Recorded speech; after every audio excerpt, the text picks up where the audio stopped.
राधे राधे, जय श्री कृष्णा, जय हो श्री लक्ष्मी नारायण भगवान की जय। आइए आज हम वैशाख मास के महात्म्य का चौथा अध्याय और चौथे दिन की पुण्य फल देने वाली कथा को सुनते हैं। नारद मुनि राजा अम्बरीश से आगे बोले कि हे राजन, वैशाख मास में नित्य ही स्नान करने के बाद श्रद्धा से पितरों का तर्पण करें, जो कि बड़े भारी फल को देने वाला होता है। संगम और पवित्र तीर्थों में देवता और पितरों को जल देकर तृप्त करें। जय होम आदि अपना नित्य कर्म करने से अनंत फल की प्राप्ति होती है। गोविंद भगवान का स्मरण करें, अपने नित्य कार्य को करें, इससे देवता पितर मनुष्य सभी को तृप्ति मिलती है। वैशाख मास में श्रद्धा धर्म में युक्त होकर पूजन आदि करने से कई गुना कोटि फल प्राप्त होता है। अच्छे पुरुषों का सत्संग करें, गुरु और देवताओं की सेवा करें, वेदों का पाठ करें, सत्य बोले, गौदान करें। तब राजा अम्बरीश नारद मुनि से पूछने लगे कि हे देव ऋषि नारद जी, वैशाख मास के कौन से नियम हैं जिसके धारण करने से भगवान प्रसन्न होते हैं? उनको धारण करने से क्या फल मिलता है? कृपा करके आप मुझसे कहिए। तब नारद मुनि कहने लगे कि हे राजा अम्बरीश, मैं तुम्हें वैशाख मास के नियम बताता हूँ, तुम ध्यान से सुनो, क्योंकि नियम धारण करने से ही वैशाख मास का संपूर्ण फल प्राप्त होता है। मनुष्य के सभी कार्य तभी सिद्ध होते हैं और विद्वानों को सुख की प्राप्ति होती है। क्षमा, सत्य जो गुण है उनको धारण करना, वेदों का पाठ पढ़ना, शौच और स्नान नियम पूर्वक करके भगवान के गुणों का कीर्तन करना, प्रत्येक को क्षमा कर देना, किसी भी प्रकार का क्रोध न करना, विद्वानों ने ऐसा ही कहा है। तथा अपनी वाणी, कर्म और वचन से किसी को दुख न पहुंचाना।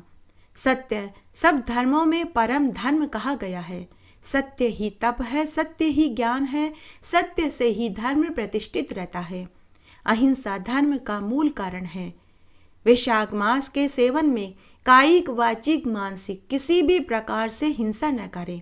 दूसरे के धन का हरण, दूसरे के भोजन को ग्रहण वैशाख मास में निषिद्ध बताया गया है। अहंकार विष की तरह मनुष्य के शरीर में व्याप्त रहता है, इसलिए इससे बचना चाहिए। वैशाख मास में नियम पूर्वक रहने वाले को क्रोध, लोभ से दूर रहना चाहिए। संतोष से रहें, मोह और मान का त्याग कर सब पापों से बचें। दया और धर्म के कार्य करने से कई जन्मों के पापों का नाश हो जाता है, इसमें कोई संदेह नहीं है। वैशाख मास में इन नियमों का पालन करने से मनुष्य के पापों का नाश हो जाता है। सदैव भगवान की उसके ऊपर दया दृष्टि रहती है। वह इस जीवन के समस्त सुखों को भोग कर मरने के बाद परम धाम को प्राप्त होता है। नारद मुनि आगे बोले कि हे राजन अम्बरीश, वैशाख मास में शरीर पर तेल लगाना, दिन में सोना, कांसे के बर्तन में भोजन करना, दोबारा भोजन करना, पलंग पर सोना, घर में स्नान करना, यह सब कार्य वर्जित है। वैशाख मास में दोपहर के समय थके हुए ब्राह्मण के पैर दबाना सभी व्रतों में उत्तम व्रत है।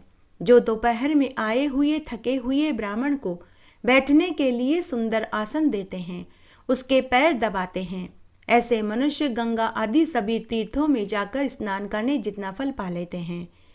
वैशाख मास में जो स्नान नहीं करता और कमल पत्र पर भोजन नहीं करता, वह पहले गधे की योनि को प्राप्त होता है, फिर खच्चर की योनि को प्राप्त होता है। अगर मनुष्य स्वस्थ है, तरोताजा और मोटा है, कोई रोग भी नहीं है, और फिर भी वह वैशाख मास का स्नान नहीं करता, तो वह मरने के बाद चांडाल की योनि को पाता है। वैशाख मास की संक्रांति के दिन जो बाहर जाकर किसी तीर्थ पर स्नान नहीं करता, वह मरने के बाद 100 जन्म तक कुत्ते की योनि को पाते हैं। वैशाख मास में अन्नदान और जलदान न करने से निश्चय पूर्वक कभी दुखों से उसे मुक्ति नहीं मिलती। वैशाख मास में नदी में स्नान करके भगवान विष्णु का ध्यान करने से निश्चय ही 3 जन्म के किए हुए समस्त पाप धुल जाते हैं। प्रातःकाल समुद्र में गिरने वाली नदियों में स्नान करने से 7 जन्मों के पाप और उषा काल में सप्तगंगा में स्नान करने से करोड़ों करोड़ों जन्मों के पाप नष्ट हो जाते हैं। जानवी, वृद्धगंगा, कालिंदी, यमुना, सरस्वती, कावेरी, नर्मदा, त्रिवेणी यह सप्त गंगा है। वैशाख मास में बहते हुए जल में मंजन करने से सारे जन्म के किए हुए पाप नष्ट हो जाते हैं। वैशाख मास में बावड़ी आदि के थोड़े से जल में भी स्नान करने से बड़े पाप नष्ट हो जाते हैं। वहाँ पर गंगा आदि सभी तीर्थों का निवास होता है। दूध से उत्तम दही, दही से उत्तम है घी। वैसे ही सब मासों में कार्तिक से माघ और माघ से वैशाख मास उत्तम है। दरिद्री तथा पराधीन को भी थोड़ी से थोड़ी वस्तु, जल, कंद, मूल, फल, गुड़, छाछ जो भी मिल जाए उसी का दान कर देना चाहिए। दान न करने से दरिद्रता आती है। दरिद्रता से मनुष्य पापी बन जाता है और पाप करने के बाद उसे मरने के बाद नरक मिलता है। इसलिए प्रत्येक मनुष्य को अपनी सामर्थ्य अनुसार दान जरूर करना चाहिए। यदि कोई मकान बहुत बड़ा हो परंतु उस पर छत न हो तो वह कभी भी शोभा नहीं देती। उसी प्रकार वैशाख मास में दान के बिना मनुष्य व्यर्थ माना गया है। वैशाख मास के देवता विष्णु हैं। इस कारण इस मास में किया हुआ जप, तप, दान, व्रत, यज्ञ अधिक फल देता है। वैशाख मास का स्नान और व्रत करने वाले को इस प्रकार प्रार्थना करनी चाहिए कि हे ईश्वर, मैं वैशाख मास की संक्रांति में वैशाख स्नान करने की कामना करता हूँ, कृपया आप इसको पूर्ण करें। तथा हे मधुसूदन, मैं स्नान करके आपको अर्घ्य देता हूँ, आप इसे ग्रहण करें। गंगा आदि सभी तीर्थ मेरे अर्घ्य को ग्रहण करके मुझ पर प्रसन्न हो जावें। आप समदर्शी पापियों पर भी कृपा करने वाले मेरे अर्घ्य को ग्रहण करें और यथोचित धन देवें। इस प्रकार अर्घ्य देकर स्नान करके साफ वस्त्र पहनकर नित्य नियम से रोज यही कहें और वैशाख मास में उत्पन्न होने वाले फूलों से भगवान का पूजन करें। वैशाख मास की कथा कहानियों और महात्म्य को सुने। इससे करोड़ों जन्म के इकट्ठे हो चुके समस्त पाप नष्ट हो जाते हैं। जो वैशाख मास में तुलसी दल से भगवान का पूजन करते हैं वे सार्वभौमिक राजा होकर अनेक जन्मों तक आनंद सुख को भोगते हैं और फिर अपने कितने ही कुलों के साथ विष्णु सायुज्य लोक को पाते हैं। तुलसी की महिमा को बताते हुए नारद मुनि राजा अम्बरीश से आगे बोले कि हे राजन, तुलसी के गिरे हुए पत्तों को प्राप्त करने के लिए कोटि देवी देवता तुलसी के पौधे के नीचे आकर वास करते हैं। तुलसी पत्र के जल से जिसका अभिषेक हो गया उसे समस्त तीर्थों में स्नान करने जितना फल प्राप्त हो जाता है। हजारों घड़े अमृत का पान करने से और 10,000 गोदान करने से जो फल प्राप्त होता है वही फल वैशाख मास के महीने में तुलसी पत्र का दान करने से ही मिल जाता है। जिस व्यक्ति के मुख में मृत्यु के समय तुलसी पत्र का एक पत्ता भी हो तो वह समस्त पापों से छूटकर मरने के बाद विष्णु लोक का अधिकारी बन जाता है। जो मनुष्य नित्य प्रति वैशाख मास में तुलसी जल को ग्रहण करता है वह कई लाख यज्ञों के फल को पा लेता है। जो मानव तुलसी को अपने हाथ में लेकर तीर्थ में प्राण त्यागते हैं वे मरने के बाद विष्णु लोक के अधिकारी होते हैं। तुलसी काष्ठ की माला को गले में धारण करने वाला व्यक्ति यज्ञ के फल का भागी होता है, इसमें कोई संदेह नहीं है। जो मनुष्य तुलसी को अपने हाथ में रख कर प्रतिज्ञा करता है और फिर उस प्रतिज्ञा का वह पालन नहीं करता तो उसे सूर्य और चंद्रमा की अवधि पर्यंत काल सूत्र नामक नरक में दुख भोगना पड़ता है। मरते हुए व्यक्ति के मुख में तुलसी दल डाल दिया जाए तो वह मरने के बाद सीधे विष्णु लोक को जाता है। हजारों घड़े अमृत से भगवान श्री हरि को जो तृप्ति प्राप्त होती है उतनी ही तृप्ति वे तुलसी के एक पत्ते के चढ़ाने से ही उन्हें मिल जाती है। 10,000 गोदान से जो फल प्राप्त होता है वही फल वैशाख मास में तुलसी के पत्ते के दान से ही हो जाता है। जिस व्यक्ति के मुख में मृत्यु के समय तुलसी पत्र का जल हो वह संपूर्ण पापों से मुक्त होकर भगवान विष्णु के लोक का अधिकारी बन जाता है। जो मनुष्य नित्य प्रति भक्ति पूर्वक तुलसी जल को ग्रहण करता है वह लाख अश्वमेध यज्ञ के फल को पा लेता है। तुलसी काष्ठ की माला को गले में धारण करने वाला पुरुष पग पग पर अश्वमेध यज्ञ का भागी होता है। जो मनुष्य तुलसी को अपने हाथ में रख कर प्रतिज्ञा करता है और फिर उस प्रतिज्ञा का वह पालन नहीं करता उसे सूर्य और चंद्रमा की अवधि पर्यंत कालसूत्र नामक नरक में यातना भोगनी पड़ती है। जो मनुष्य तुलसी के समीप झूठी गवाही देता है, झूठी प्रतिज्ञा करता है, वह कुंभीपाक नामक नरक में गिराया जाता है जहाँ वह दीर्घ काल तक वास करता है। मृत्यु के समय जिसके मुख में तुलसी के जल का एक कण भी चला जाए वह मरने के बाद विष्णु लोक ही पाता है। पूर्णिमा, अमावस्या, द्वादशी, सूर्य संक्रांति, मध्याह्न काल, रात्रि, दोनों संध्याएं, अशोच के समय, रात में सोने के पश्चात, बिना नहाए धोए इन समय में तथा तेल लगाकर जो मनुष्य तुलसी के पत्तों को तोड़ता है, तुलसी में जल देता है, वह मानो स्वयं भगवान श्री हरि के मस्तक को काट देता है।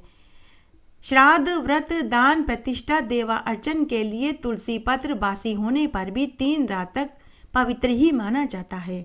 पृथ्वी पर तथा जल में गिराया हुआ श्री विष्णु को अर्पित किया हुआ तुलसी पत्र धोकर पुनः काम में लिया जा सकता है। नारद मुनि आगे बोले कि हे राजन, तुलसी की दह से गंडकी नदी उत्पन्न हुई। भगवान श्री हरि भी उसी के तट पर मनुष्यों के लिए पुण्यप्रद शालिग्राम शिला बन गए। राजा अम्बरीश नारद मुनि से पूछने लगे कि हे देव ऋषि नारद जी, कृपया करके आप हमें वैशाख मास में तुलसी पूजने का मंत्र बताइए। तब नारद मुनि राजा पृथु से आगे बोले कि हे राजन, मैं तुम्हें तुलसी नामाष्टक मंत्र को बताता हूँ। जो मनुष्य वैशाख मास में तुलसी नामाष्टक मंत्र का जाप करते हैं, तुलसी पूजा करते हैं, तो उन्हें इसका अक्षय फल प्राप्त होता है। तुलसी नामाष्टक मंत्र इस प्रकार है। वृंदा वृंदावनी, विश्व पूजिता, विश्व पावनी, पुष्पसारा, नंदिनी, तुलसी और कृष्ण जीवनी, यह देवी तुलसी के 8 नाम हैं। यह सार्थक नामावली स्रोत के रूप में परिणित है। जो पुरुष तुलसी की पूजा करते समय वैशाख मास में तुलसी नामाष्टक का पाठ करता है, उसे अश्वमेध यज्ञ का फल प्राप्त हो जाता है। नारद मुनि राजा अम्बरीश से आगे बोले कि हे राजन, वैशाख मास में विश्व पावनी तुलसी की जो मनुष्य भक्ति भाव से पूजा करता है, वह समस्त पापों से मुक्त होकर भगवान विष्णु के लोक को ही जाता है। जो वैशाख मास के महीने में भगवान विष्णु को तुलसी पत्र अर्पित करता है, वह 10,000 गोदान के फल को पाता है। इस तुलसी नामाष्टक के श्रवण मात्र से संतानहीन पुरुष पुत्रवान बन जाता है। जिसे पत्नी नहीं, उसे पत्नी मिल जाती है। बंधुहीन व्यक्ति बहुत से बांधुओं को प्राप्त कर लेता है। इसके श्रवण मात्र से रोगी रोग से मुक्त हो जाता है, बंदी बंधन से मुक्त हो जाता है, भयभीत पुरुष निर्भय हो जाता है और पापी पापों से मुक्त हो जाता है। यह तुलसी नामाष्टक समस्त पापों को नष्ट करने वाला है। वैशाख मास में भक्ति पूर्वक तुलसी के वृक्ष में षोडशोपचार विधि से पूजा करनी चाहिए। तुलसी पुष्पों में सार है। इसका संपूर्ण मनोहर अंग पवित्र है। किए हुए पापों को भस्म करने के लिए यह प्रज्वलित अग्नि की लपट के समान है। पुष्पों में किसी से भी इसकी तुलना नहीं की जा सकती। वेदों में इनकी महिमा वर्णित है। सभी अवस्थाओं में तुलसी पवित्रतामयी बनी हुई है। तुलसी नाम से इनकी प्रसिद्धि है। भगवान इन्हें अपने मस्तक पर धारण करते हैं। सभी को इन्हें पाने की इच्छा होती है। विश्व को पवित्र करने वाली यह तुलसी देवी नित्य मुक्त है। मुक्ति और भगवान श्री हरि की भक्ति प्रदान करना इसका सहज गुण है। ऐसी भगवती तुलसी की मैं उपासना करता हूँ। विद्वान पुरुष इस प्रकार ध्यान, पूजन और स्तवन करके तुलसी की पूजा करते हैं। वैशाख मास में सभी कथा कहानियों के साथ में सीता माता की राम कथा को जरूर सुनना चाहिए। इससे वैशाख मास का संपूर्ण फल प्राप्त होता है। आइए अब हम वैशाख मास में सीता माता की राम कथा को सुनते हैं। कहते हैं, वैशाख मास में पूरे महीने भगवान माता सीता की राम कथा को जो कोई भी सुनता है, उसका घर अन्न धन के भंडार से भर जाता है और मरने के बाद बैकुंठ लोक से बैकुंठ विमान उन्हें लेने के लिए आता है। आज मैं आपको वैशाख मास में सीता माता के नित्यनेम की एक पुरानी कहानी सुनाने जा रही हूँ। आइए अब हम वैशाख मास में सीता माता के नित्यनेम की कहानी सुनते हैं। भगवान श्री राम, लक्ष्मण और माता सीता पिता दशरथ जी की आज्ञा का पालन करने के लिए वनवास में चले गए। रास्ते में सारे तीर्थ गंगा, जमुना, गोमती आदि में तर्पण किया। वन में कंद मूल फल खाकर अपना जीवन यापन करने लगे। वैशाख माह एकम को राम जी की आज्ञा से लक्ष्मण जी कंद मूल फल तोड़ कर लाए और सीता जी के आगे रख दिया। माता सीता ने उनकी 4 पत्तलें बनाई। तब लक्ष्मण जी पूछने लगे कि हे माता, आपने 4 पत्तल क्यों लगाई है? तब माता सीता बोली कि हे भाई, एक पत्तल राम जी की, एक पत्तल भैया आपकी, एक पत्तल गोमाता की और एक पत्तल मेरी है। राम और लक्ष्मण जी ने अपनी अपनी पत्तल उठाकर ले ली और एक गोमाता के आगे रख दी। सीता माता ने अपनी पत्तल नहीं उठाई और न ही गोमाता ने। राम जी ने सीता माता से पूछा कि आपने फलाहार क्यों नहीं किया। तब माता सीता ने कहा कि मेरा तो राम कथा कहने का नियम है, राम कथा कहने से पहले मैं फलाहार नहीं करूँगी। तब राम जी ने कहा कि राम कथा आप मुझे सुना दो। तब माता सीता बोली कि आप तो हमारे पति देव हैं, आपको राम कथा हम कैसे सुना सकते हैं। तब लक्ष्मण जी बोले कि हे माते, राम कथा आप मुझे सुना दीजिए। तब माता सीता बोली कि आप तो शादीशुदा देवर हैं, औरतों की बातें औरत ही जानती है। तब लक्ष्मण जी विचार करने लगे कि वन में औरतें कहाँ से आएगी। तब लक्ष्मण जी ने धरती पर एक माया नगरी बसा दी। उस नगरी में सभी चीजें, महल मालिया, बर्तन, कपड़े, काम करने की सभी चीजें सोने की थी। उस नगरी का नाम सोने की नगरी रख दिया। उस सोने की नगरी में आदमी औरत सभी को बहुत घमंड था, कोई भी व्यक्ति गरीब नहीं था।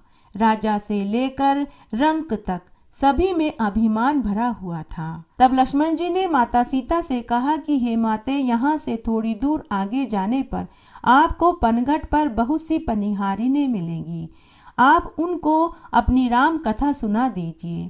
तब माता सीता पनघट पर पहुँच गई। वहाँ पनिहारिनें पानी भरने के लिए आई। उनका मटका, झालर, ईंडनी सभी सोने की थी।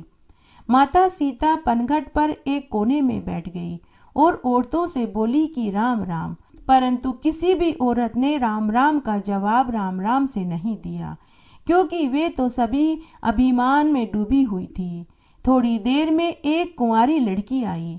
माता सीता ने उससे भी राम राम कहा और बोली कि बेटी, क्या तुम मेरी राम कथा सुन लोगी। तो वह कुंवारी लड़की बोली कि आपकी राम कथा मैं नहीं सुनूंगी, मैं तो अपने घर जा रही हूँ। माता सीता ने उस लड़की से कहा कि मेरे राम लक्ष्मण भूखे हैं। तो वह लड़की बोली कि कौन से राम लक्ष्मण, मैं तो घर को जाऊंगी, मुझे तो मेरी माँ बुला रही है। इतना कहकर वह लड़की अपने घर को चली गई। सीता माता को यह सुनकर क्रोध आ गया। माता सीता के क्रोध होते ही वह सोने की नगरी पीतल की हो गई।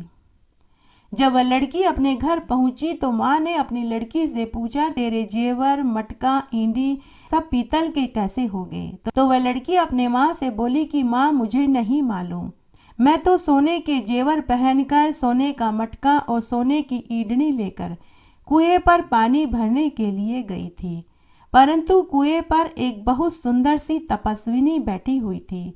उसने मुझसे कहा कि मेरी राम कथा सुन लो, परंतु मैंने उसकी राम कथा सुनने से इनकार कर दिया। शायद उसी ने ये टोने टोटके किए होंगे। तब माँ बोली कि बेटी, तुम अभी इसी समय वापस जाओ और उसकी राम कथा सुन करके आओ। वो तपस्विनी नहीं, वो तो माता सीता है। बेटी, तुम अभी वापस जाओ और अपने घर की रिद्धि सिद्धि वापस लेकर के आओ। अपनी तो पूरी नगरी ही पीतल की हो गई है। तो वह लड़की अपनी माँ से बोली कि माँ, मैं अब वापस नहीं जाऊंगी। उस घर के बेटे की बहू अपनी सास और ननद की सारी बातें सुन रही थी। वह उसी क्षण उनके पास आई और अपनी सास से बोली कि सासू माँ, अगर आपकी आज्ञा हो तो मैं माता सीता के दर्शन भी कराऊं और उनकी राम कथा भी सुनाऊं। सासू बोली कि जा बेटी, अभी जा, सीता माता की राम कथा सुन करके आ। देख, तेरी ननद के गहने, कपड़े, मटकी और ईंडनी सब पीतल की हो गई है। तब बहू ने अपनी सास के चरण छुए और आशीर्वाद लेकर मटका और ईंडनी लेकर कुएं पर जाकर बैठ गई। बहू कुएं पर गई और वहां कुएं में से पानी निकालती और पानी को वापस कुएं में डाल देती। ऐसा वह बार बार करने लगी। माता सीता यह सब कुछ देख रही थी। तब माता सीता ने कहा कि तुम्हारे घर पे कोई काम नहीं है जो तुम बार बार कुएं में से पानी निकालती हो और वापस कुएं में डाल देती हो। तो बहू बोली कि माताजी, मैं तो अपने घर का सारा काम निपटा कर के आई हूँ। तब माता सीता बोली कि बेटी, तूने मुझे माताजी कहा, यह सुनकर मेरा मन खुशी से हर्षित हो रहा है।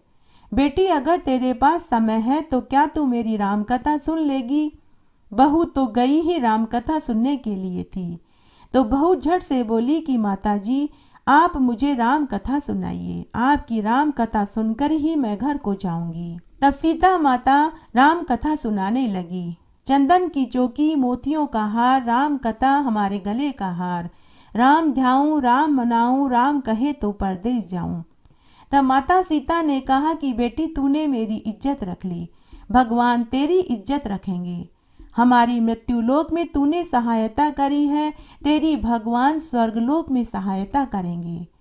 तब सीता माता राम कथा सुनाने लगी और बहू राम कथा सुनने लगी।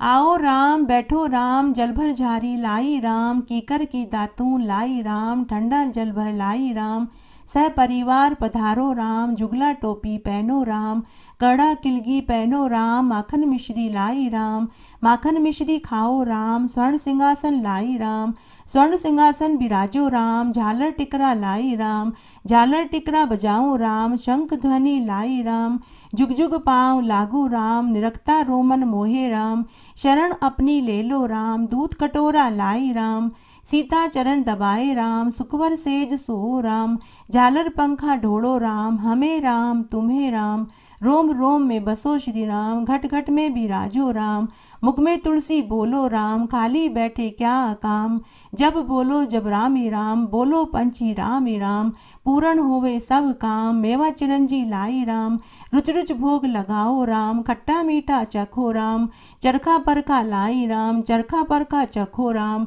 जो भावे सो ले लो राम, मन में धोखा रखना न राम। उसके बाद माता सीता बोली, राम राम 1, राम राम 2, राम राम 3, राम राम 4, राम राम 5, राम राम 6, राम राम 7, राम राम 8, राम राम 9, राम राम 10, राम राम 11, राम राम 12, राम राम 13, राम राम 14, राम राम 15, राम राम 16, राम राम 17, राम राम 18, राम राम 19, राम राम 20, राम राम 21, राम राम 22, राम राम 23, राम राम 24, राम राम 25, राम राम 26, राम राम 27, राम राम 28, राम राम 29, राम राम 30, राम राम 31, राम राम 32, राम राम 33, राम राम 34, राम राम 35, राम राम 36, राम राम 37, राम राम 38, राम राम 39, राम राम 40, राम राम 41, राम राम 42, राम राम 43, राम राम 44, राम राम 45, राम राम 46, राम राम 47, राम राम 48, राम राम 49, राम राम 50, राम राम 51, राम राम 52, राम राम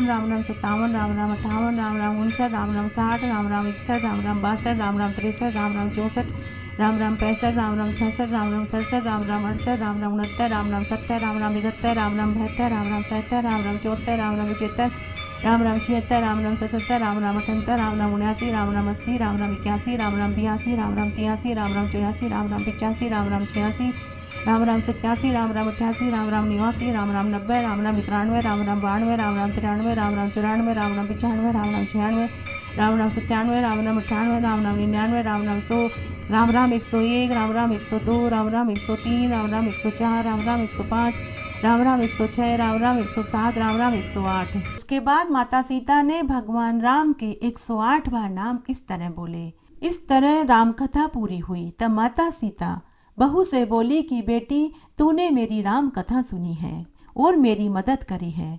तूने मेरे भूखे राम लक्ष्मण को भोजन खिलवाया है। भगवान तुमको 7 स्वर्ग का सुख देगा। सीता माता का आशीर्वाद लेकर बहू जैसे ही अपने घर जाने लगी तो सीता माता ने अपने गले का हार उतार कर बहू को पहना दिया। बहू ने माता सीता के चरण छुए और घर आ गई। घर आने के बाद बहू ने अपनी सासू माँ से कहा कि सासू माँ, मेरे सिर पर से पानी का मटका उतार दो। तब सासू माँ अपनी बहू से बोली कि बहू, हीरे पन्ने के गहने, कपड़े, सोने का मटका, सोने की झालर, सोने की ईंडनी, सभी हीरे पन्नों से झिलमिला रही है। बहू, ये सब चीजें तू कहाँ से लाई? अगर हमारे नगर के राजा सुनेंगे तो हमें दंड देंगे। तो बहू बोली कि सासू माँ, मैं तो माता सीता से राम कथा सुनकर आ रही हूँ। यह सब कुछ उन्हीं की कृपा से हुआ है। सासू बोली कि ठीक है बहू, अब तू मुझे रोज राम कथा सुनाया कर और तू रोज सीता माता के पास राम कथा सुनने के लिए जाया कर। इस तरह बहू रोज माता सीता से राम कथा सुनने के लिए जाने लगी और घर आकर अपनी सासू माँ को राम कथा सुनाने लगी। राम कथा सुनते सुनते बहू को 1 बरस पूरा हो गया।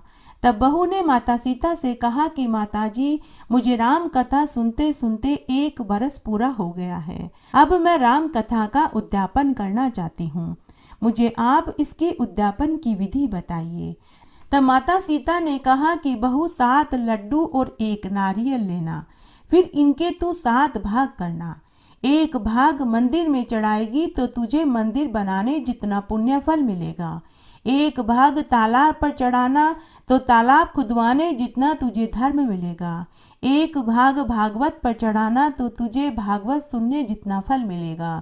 1 भाग तुलसी पर चढ़ाना तो तुझे तुलसी का विवाह करवाने जितना फल मिलेगा।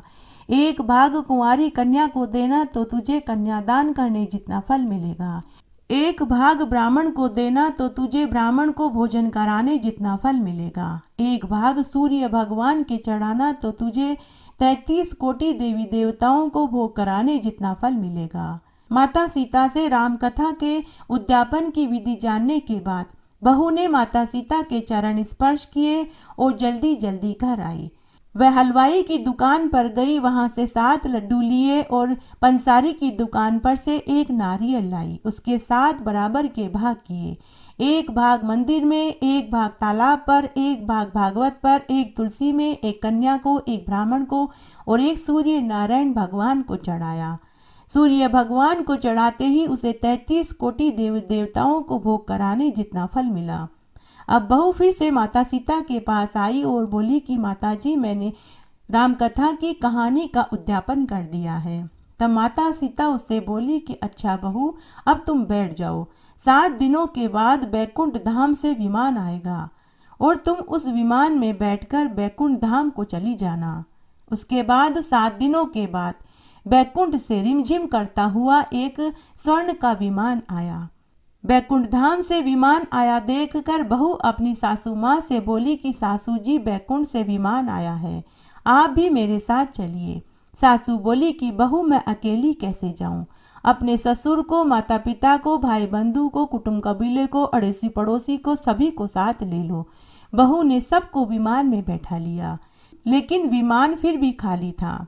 तभी ननद भागी भागी आई और बोली कि भाभी, मुझे भी विमान में बैठा लो।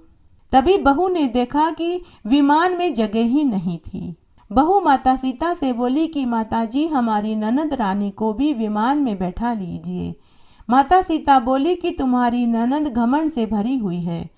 हमारा विमान कच्चे धागे से बंधा हुआ है। अगर तेरी ननद इस विमान में बैठेगी तो ये कच्चा धागा टूट जाएगा। ननद बोली कि भाभी जी, मैं यहाँ अकेली रहूंगी तो मुझे सांप बिच्छू खा जाएंगे। भाभी अपनी ननद से बोली कि भाई साहब, आपकी करनी आपको भोगनी ही पड़ेगी। हम अपनी करनी से माता सीता के साथ विमान में बैठकर बैकुंठ में जा रहे हैं। इतने में बहू अपने पति के साथ विमान में विराजमान हो गई। यह देख नगर के सभी लोग एकत्र हो गए और पूछने लगे कि बहू, तुमने ऐसा कौन सा धर्म किया जो सीता माता के साथ विमान में बैठकर बैकुंठ जा रही हो? बहू, तुमने रामायण का पाठ किया, गीता का पाठ किया या कोई अखंड पुण्य किया जिससे कि तुम्हें स्वर्ग से विमान लेने आया है? तो बहू नगर के लोगों से बोली कि मैंने तो केवल सीता माता से राम कथा सुनी और उस राम कथा का उद्यापन किया। नगरी के लोग कहने लगे कि बहू, हमें भी राम कथा सुनाओ। बहू ने सबको राम कथा सुनाई। कथा पूरी होते ही पूरी नगरी सोने की हो गई। बहू बोली कि जो कोई भी राम कथा को सुनेगा, कहेगा और सुनाएगा, उसे भी इतना ही फल मिलेगा। सभी नगरवासियों ने राम जी की जय जयकार करी। सीता जी ने सबको विमान में बैठा लिया। विमान स्वर्ग के रास्ते चल पड़ा। स्वर्ग के 7 द्वार अपने आप खुल गए। प्रथम द्वार पर नाग देवता सामने आए। 7 द्वार पार करने के बाद विमान स्वर्ग से नीचे उतरा। 33 कोटि देवी देवता बहू से पूछने लगे कि बेटी, तुमने ऐसा कौन सा पुण्य किया जिससे कि स्वर्ग के 7 दरवाजे अपने आप खुल गए? बहू बोली कि मैंने तो माता सीता से राम कथा सुनी और उसका उद्यापन किया। 33 कोटि देवी देवता बोले कि हमें भी राम कथा सुनाओ। बहू ने सबको राम कथा सुनाई। बहू ने कहा, चंदन की चौकी, मोतियों का हार, राम कथा हमारे गले का हार, राम ध्याऊं राम मनाऊं, राम कहे तो परदेस जाऊं। आओ राम बैठो राम, जल भर झारी लाई राम, कीकर की दातूं लाई राम, ठंडा जल भर लाई राम, सह परिवार पधारो राम, शुक्ला टोपी पहनो राम, कड़ा किलगी पहनो राम, माखन मिश्री लाई राम, माखन मिश्री खाओ राम, स्वर्ण सिंहासन लाई राम, स्वर्ण सिंहासन विराजो राम, झालर टिकरो लाई राम, झालर टिकरो बजाओ राम, शंख ध्वनि लाई राम, जुग जुग पाँव लागू राम, निरखता रोमन मोहे राम, शरण अपनी ले लो राम, दूध कटोरा लाई राम, सीता चरण दबाए राम, सुखवर सेज सो राम, झालर पंखा ढोड़ो राम, हमें राम तुम्हें राम, रोम रोम में बसो श्री राम, घट घट में भी राजो राम, मुख में तुलसी बोलो राम, खाली बैठे क्या काम, जब बोलो जब राम ही राम, बोलो पंछी राम ही राम, पूर्ण हुए सब काम, मेवा चिरंजी लाई राम, रुच रुच भोग लगाओ राम, खट्टा मीठा चको राम, चरखा परखा लाई राम, चरखो परखो चको राम, जो भाई सो ले लो राम, मन में धोखा रखना न राम। उसके बाद उसने 108 बार राम नाम बोला। राम राम 1, राम राम 2, राम राम 3, राम राम 4, राम राम 5, राम राम 6, राम राम 7, राम राम 8, राम राम 9, राम राम 10, राम राम 11, राम राम 12, राम राम 13, राम राम 14, राम राम 15, राम राम 16, राम राम 17, राम राम 18, राम राम 19, राम राम 20, राम राम 21, राम राम 22, राम राम 23, राम राम 24, राम राम 25, राम राम 26, राम राम 27, राम राम 28, राम राम 29, राम राम 30, राम राम 31, राम राम 32, राम राम 33, राम राम 34, राम राम 35, राम राम 36, राम राम 37, राम राम 38, राम राम 39, राम राम 40, राम राम 41, राम राम 42, राम राम 43, राम राम 44, राम राम 45, राम राम 46, राम राम 47, राम राम 48, राम राम 49, राम राम 50, राम राम 51, राम राम 52, राम राम 53, राम राम 54, राम राम 55, राम राम 56, राम राम 57, राम राम 58, राम राम 59, राम राम 60, राम राम 61, राम राम 62, राम राम 63, राम राम 64, राम राम 65, राम राम 66, राम राम 67, राम राम 68, राम राम 69, राम राम 70, राम राम 71, राम राम 72, राम राम 73, राम राम 74, राम राम 75, राम राम 76, राम राम 77, राम राम 78, राम राम 79, राम राम 80, राम राम 81, राम राम 82, राम राम 83, राम राम 84, राम राम 85, राम राम 86, राम राम 87, राम राम 88, राम राम 89, राम राम 90, राम राम 91, राम राम 92, राम राम 93, राम राम 94, राम राम 95, राम राम 96, राम राम 97, राम राम 98, राम राम 99, राम राम 100, राम राम 101, राम राम 102, राम राम 103, राम राम 104, राम राम 105, राम राम 106, राम राम 107, राम राम 108। सभी देवी देवता सीता माता की जय जयकार करने लगे। इस प्रकार आज हमने वैशाख मास का चौथा अध्याय और चौथे दिन की कथा सुनी। आशा करती हूँ यह आपको जरूर पसंद आएगी और इसका पुण्य फल आपको जरूर प्राप्त होगा। अगर आप हमारे माध्यम से गरीबों, निसहायों, जरूरतमंदों को दान करना चाहते हैं तो आप मेरे डिस्क्रिप्शन बॉक्स में लिखे हुए नंबर और वीडियो में आए हुए नंबर पर अपनी ओर से दान कर सकते हैं। आपके किए हुए दान से कईयों को इसका फल मिलेगा और आपको इसका पुण्य फल प्राप्त होगा। कथा का विसर्जन करने से पहले आपसे एक करुण रिक्वेस्ट है कि अगर अभी तक आपने मेरे चैनल को सब्सक्राइब नहीं किया है तो कृपया मेरे चैनल को सब्सक्राइब करें, बेल आइकन जरूर प्रेस करें ताकि मेरा आगे आने वाला वीडियो सबसे पहले आपको मिले। मेरे साथ बने रहने के लिए आपका धन्यवाद। आगे आने वाली कथा कहानी के लिए भी आप इसी तरह मेरे साथ बने रहें। धन्यवाद।